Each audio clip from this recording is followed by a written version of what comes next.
So students, rule number to और इसके बाद हम आईएनजी वाले जो रूल्स है वो डिस्कस करते हैं एक एक, ठीक है। So when a word ends with the vowel E, अगर हमारे पास एक ऐसा वर्ड है जिसका एंड में, जिसके आखिर में ई आया हो, ठीक है, जैसे कि यहाँ पर शाइन है, and there is a consonant before it, और इस ई से मतलब इस वावल से पहले कॉन्सोनेंट आया हो, ठीक है, we usually drop the E and add I N जी।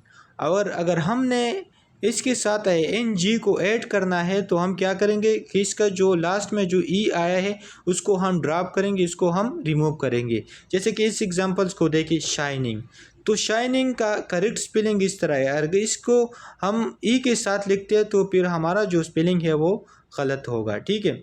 इस तरह मेक, तो मेकिंग, यहाँ पर भी जो ई है ये ड्रॉप किया गया है, ठीक है। इसी तरह यूज़ में भी जो ई है ये रिमूव किया है और सिंपली आई एन जी का यूज़ किया है। दूसरा फिर है मूव, तो moving, give giving, drive driving, write writing, come coming, take taking. तो रूल नंबर टू बहुत सिंपल है, बहुत इजी है, ठीक है। वो है कि अगर किसी वर्ड के आखिर में ई आ जाए और इससे पहले जो लेटर है वो कॉन्सोनेंट हो, तो अगर हम इसके साथ आई एन जी ऐड करते हैं तो हम क्या करेंगे कि इसके जो लास्ट में जो ई आया है इसको हम ड्रॉप करेंगे, ठीक है। सिंपल रूल है।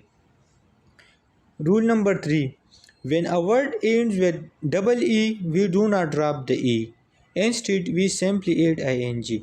अब अगर हमारे पास किसी वर्ड के आखिर में डबल ई आया हो तो फिर हम क्या करेंगे, तो याद रखना डबल ई में हम इस तरह नहीं करते थे कि जो लास्ट वाला ई है उसको हम रिमूव करेंगे और आई एन जी लगाएंगे।